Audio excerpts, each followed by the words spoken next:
Sobat Geografi.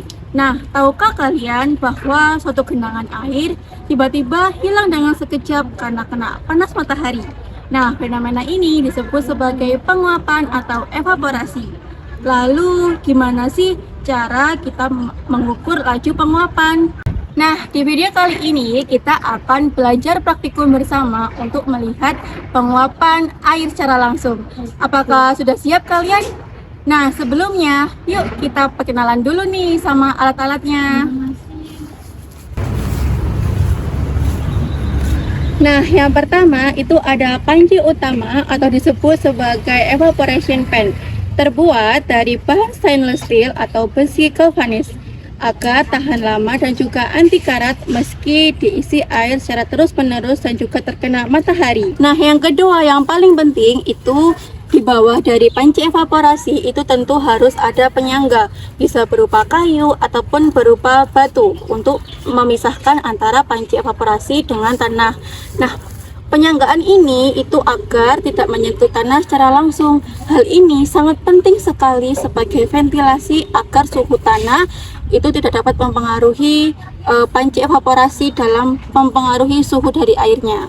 Nah, Sobat Geografi, tahukah kalian bahwa panci evaporasi itu ada dua jenis?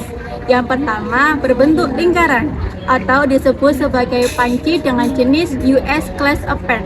Sedangkan yang kedua itu berbentuk persegi, biasanya disebut sebagai Colorado sunken pan.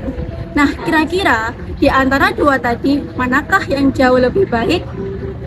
Nah, jawabannya yang paling efektif dan juga paling baik adalah berbentuk lingkaran dengan tipe US class pan. Nah, teman-teman, panci evaporasi lingkaran merupakan standar resmi yang ditetapkan oleh WMO atau World Meteorological Organization di seluruh dunia. Nah, kenapa sih panci lingkaran itu dinilai lebih efektif daripada panci persegi? Jawabannya yakni ada dua. Yang pertama, karena panci lingkaran mendistribusikan panas lebih merata ketimbang panci persegi.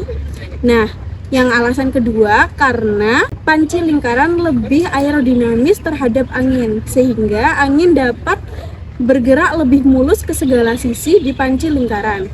Sedangkan di panci persegi, sudut-sudutnya dapat mempengaruhi pengukuran yang terjadi dan pengukuran menjadi tidak terjadi secara alami. Nah, teman-teman, sudahkah kalian siap untuk praktikum? Yuk ikut aku.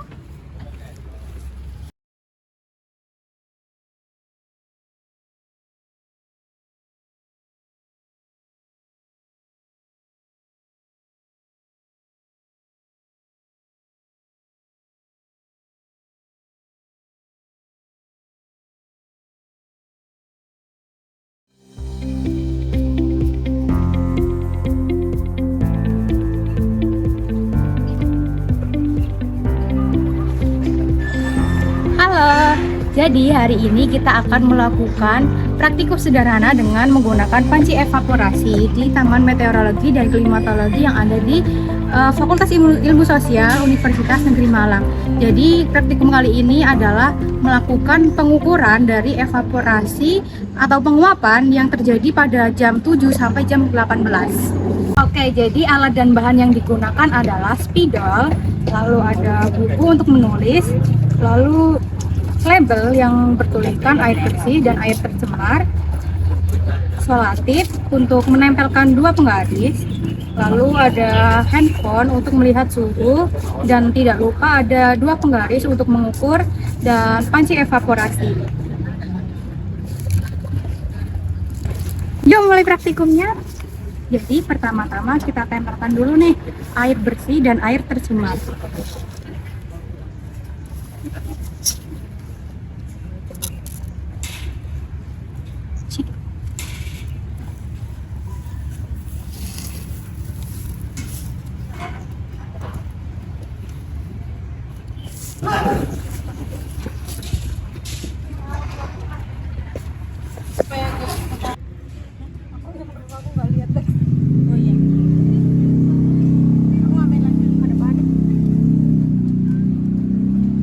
Selanjutnya kita akan mengukur dengan menggunakan penggaris. Penggaris ini akan kita tempel pada panci evaporasi untuk mengetahui ketinggian air awal dan ketinggian air akhir untuk diukur seberapa banyak evaporasi yang terjadi.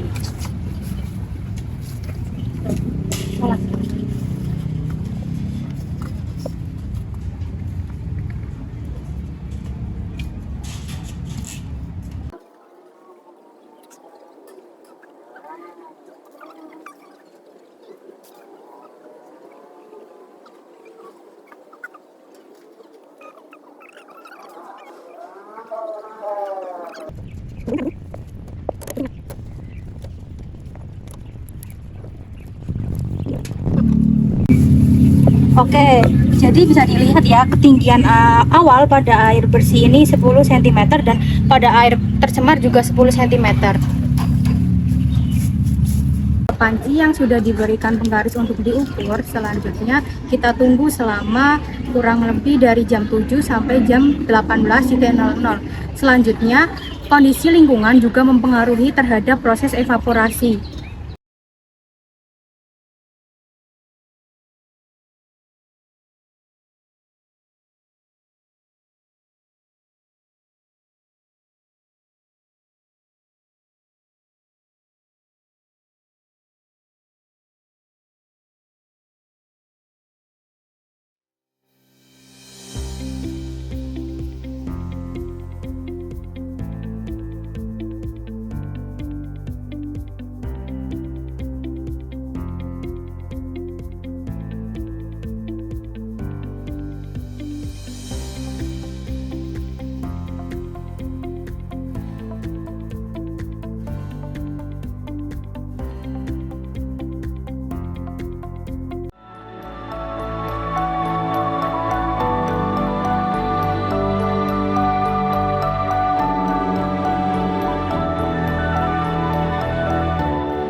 Jadi selanjutnya ini pukul 18 ya, kita hitung ketinggian air yang sudah melalui penguapan atau evaporasi pada air bersih ini yaitu 8 cm dan air tercemarnya 7 cm. Jadi kita hitung ya, rumusnya adalah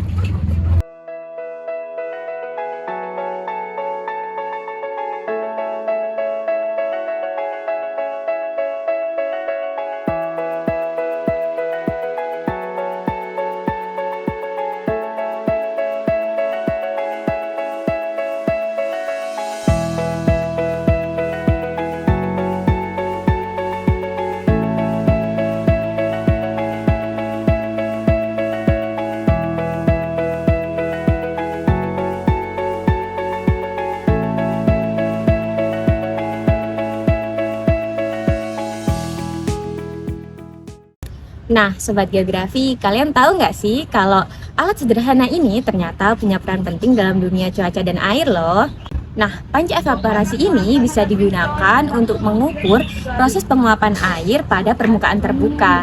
Nah, dari data tersebut kita dapat mengetahui besarnya penguapan air pada suatu wilayah yang mana hal tersebut sangat penting dalam menentukan kebutuhan irigasi pada pertanian. Selain itu, alat ini juga membantu dalam analisis keseimbangan air sehingga kita dapat mengetahui ketersediaan air pada lingkungan. Informasi yang dihasilkan juga berguna dalam penelitian iklim, terutama untuk mengetahui pengaruh dari suhu, kelembapan, hingga radiasi matahari terhadap penguapan. Bahkan data ini bisa dimanfaatkan untuk mengetahui potensi kekeringan juga loh. Nah, dari sini kita bisa lihat bahwa alat sederhana ini punya peran penting dalam memahami kondisi lingkungan loh.